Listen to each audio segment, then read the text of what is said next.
Okay guys, Bismillahirrahmanirrahim. Assalamualaikum warahmatullahi wabarakatuh. Let me introduce myself. My name is Burhan and I am from Group 2. And the rest of the members of the Group 2 are Indriyani, Maharani, and Elvah, Fathin, Alfairuza. Well, our group will show you the detail of the explanation about the context and reference. Okay, let's go to this chapter. Well, in the last chapter, a distinction was drawn between reference, which deals with the relations between language and philosopher, linguist and non-linguistic world of experience and sense, which deals with the relation within language. Yet, most of people will think that meaning was primarily or even wholly concerned with the relation between language and the world which we use it. And next point 3. Point 3. Point 1. Point 3 and 1. The exclusion of context. We have already noted there are linguistics who explicitly or implicitly exclude context from the study of semantics. Well, it's very good that the meaning of sentence or the fact that it is ambiguous or anomalous can be known in isolation from any context, and as speakers of language we must know that the meaning of the sentence before we can use it in any given context.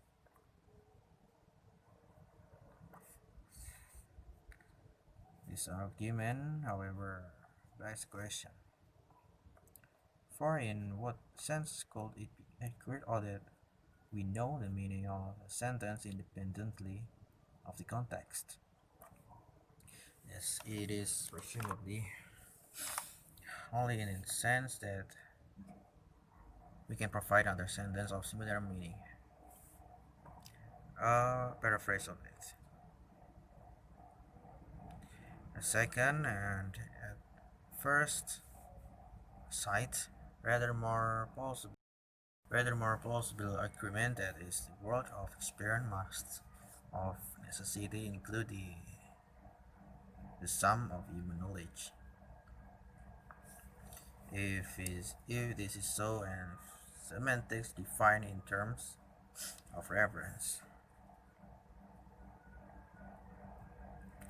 this is a problem which Bloomfield was aware, and it made him despair of any satisfactory treatment of semantics. But the problem is the one that is raised for any kind of comprehensive theory of semantics. Okay, next. The term context of situation is associated with two scholars. First, an anthropologist who has already been mentioned, B. Malinowski, and later a linguist, G. R. Ford. Both were concerned with stating meaning in terms of the context in which language is used, but in rather different ways.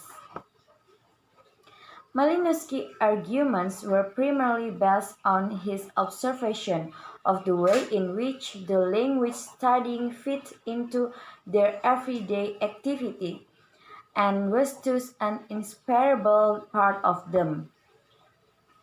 Malinowski remarks about language as a mode of action as useful in reminding us of language is not simply a matter of starting information. For G.R. Ford, the first professor of general linguistics in Great Britain, acknowledged the debt his debt to Malinowski, but felt that Malinowski's context of situation was not satisfactory for the more accurate and precise linguistic approach to the problem. Ford preferred to see context of situation as part of the linguistics apparatus in the same way as the grammatical category that he used. In this way, context of situation can be grouped and classified, and this is of course sentiment essential if it is to be part of the linguistic analysis of language. It is important to stress that Ford saw context of situation as one part of the linguist apparatus, or rather as one of the techniques of description, grammar being another such technique on a different level, but in the same abstract nature. First view have often been criticized or even rejected outright, but the criticism have usually failed to understand precisely what Ford was trying to say. It will be worthwhile, therefore, to consider some of them, since this may make Ford's standpoint clearer. This criticism is not entirely far for three reasons.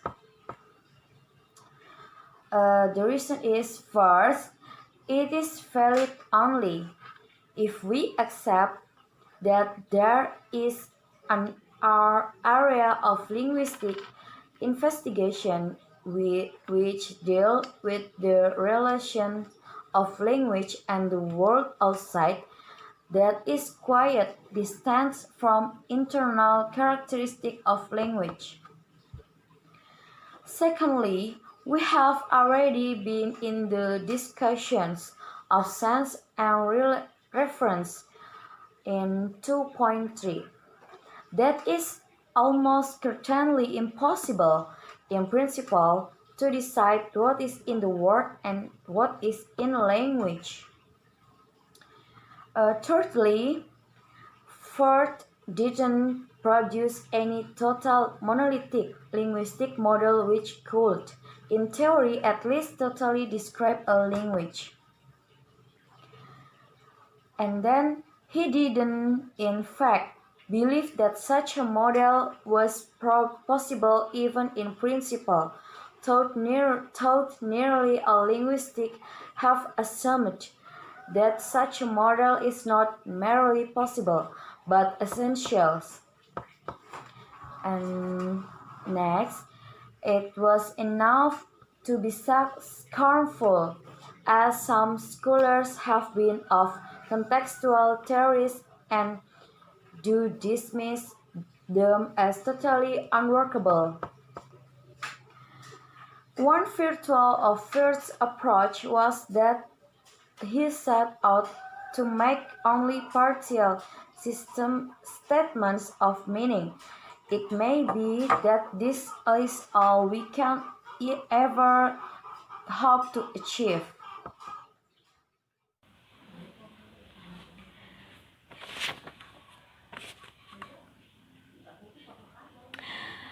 Okay guys, I will tell you about behaviorism. Malinowski and Firth believed that the description of a language couldn't be complete without some reference to the context of situation in which the language operated. The meaning of linguistics elements as totally accounted for in terms of the situation in which it is used. Bloomfield defined the meaning of a linguistic form as the situation in which the speaker utters it, and the response it calls forth in the hearer. Bloomfield make an illustration using Jack and Jill. Jill is hungry and she sees an apple, and with the use of language, gets Jack to fetch it for her. So Jill received a stimulus which would have produced a reaction. The stimulus is hungry, and the reaction is gets Jack to fetch it for her. Then, for Jack, linguistics reaction turn into a stimulus, and the result is he get the apple is reaction. Since the whole point of the theory is that the responses are, in principle at least, predictable from the stimuli, the theory now becomes vacuous, since in practice the stimuli can be identified only from the responses. Thus, there is no possibility of prediction and no scientific explanation at all. Thank you. The next material will presented by Indri. So I will continue the material. I will explain about the linguistic relativity. Part of the difficulty in relating language to the external world may arise from the fact that the way in which we see the world is to some degree dependent on the language we use. Since we categorize the objects of our experience with the aid of language, it may be the case that learning about the world and learning about language are activities that cannot be separated, and that therefore our world is partly determined by our language. Indeed, Malinowski argued that primitive people have names only for those things that stand out for them from an otherwise undifferentiated world, from a confused mess of experience, so to speak. They pick out by words those parts that are relevant to them.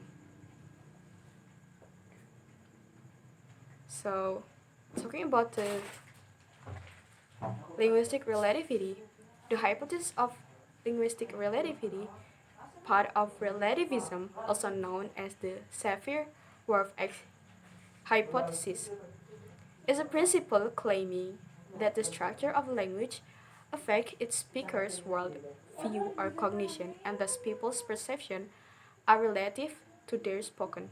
However, if you want to read more about the hypothesis of linguistic relativity, you can check on the book of the page of 55 until 58. So the principle is often defined in one of two versions: the strong hypothesis, which was held by some of the early linguists before World War II, and then the weak hypothesis, which is mostly held by some of the modern linguists. So I think that's all from our group. Thank you for your attention, and wassalamualaikum warahmatullahi wabarakatuh.